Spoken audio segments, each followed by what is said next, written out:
নমস্কার বন্ধুরা, welcome to Shampa's kitchen. আজকে আপনাদের সাথে শেয়ার করব খুবই সহজ উপায়ে ঝরঝরে সাবুদানার পোলাও রেসিপি। সামান্য কিছু টিপস ফলো করলেই এই সাবুর পোলাও তৈরি হবে পারফেক্ট ঝরঝরে, যা আমরা নীলষষ্ঠী, শিবরাত্রি, একাদশীর ব্রত উপবাসের দিনে বা সাধারণ দিনে সন্ধেবেলা টিফিনে সার্ভ করতে পারি। উপোস করলে সন্ধেবেলায় যখন খাওয়ার সময় হয় তখন কিন্তু মিষ্টি কিছু খেতে ভালো লাগে না, একটু ঝাল ঝাল কিছু খেতে ইচ্ছে করে। তার জন্য এই সাবুদানার পোলাও একদম পারফেক্ট রেসিপিটা ভালো লাগলে লাইক ও বন্ধুদের সাথে শেয়ার করার অনুরোধ রইল।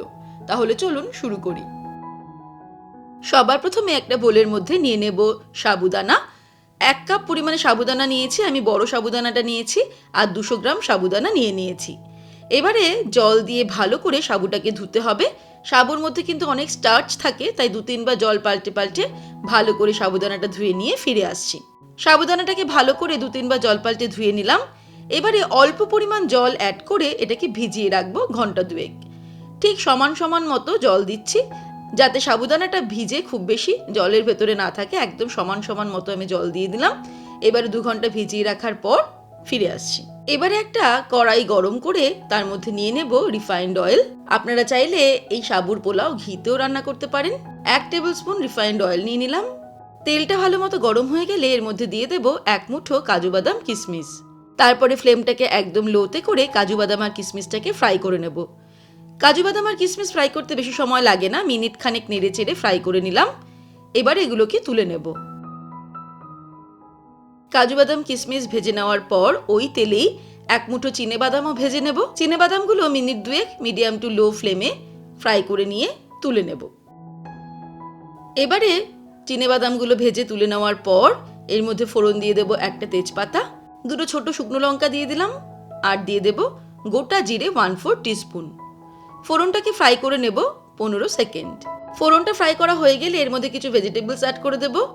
দিয়ে দিচ্ছি কুচানো গাজর, কুচানো বিনস, কিছুটা ক্যাপসিকাম কুচিয়ে নিয়েছি সেটা দিয়ে দিলাম, আর একটা ছোট সাইজের আলুও কুচিয়ে নিয়েছি সেটাও দিয়ে দিলাম।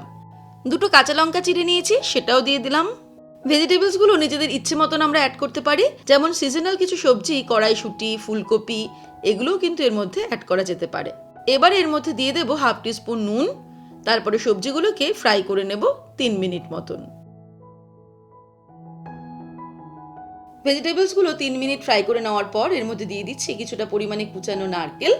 তারপরে আরও 2 মিনিট ফ্রাই করে নেব সব কিছুকে। সবজিগুলো আমার ফ্রাই করা হয়ে গেছে। এবারে এর মধ্যে ভিজিয়ে রাখা সাবুদানাটা অ্যাড করে দেব। এই দেখুন সাবুদানাটা কিন্তু একদম ঝরঝরে হয়ে গেছে আর ফুলেও গেছে কিছুটা। একই সঙ্গে দিয়ে দেব ভেজে রাখা চিনে বাদাম।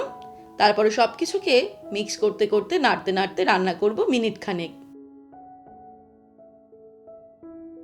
এই সময় দিয়ে দিচ্ছি 1 টিস্পুন চিনি। যেহেতু এটা পোলাও তাই একটু মিষ্টি মিষ্টি স্বাদটা ভালো লাগবে, তবে আপনারা নিজেদের স্বাদ অনুসারে অ্যাড করবেন। আর নাড়তে নাড়তে ফাইনালি এর মধ্যে অ্যাড করে দেব ভেজে রাখা কাজু বাদাম আর কিশমিশ।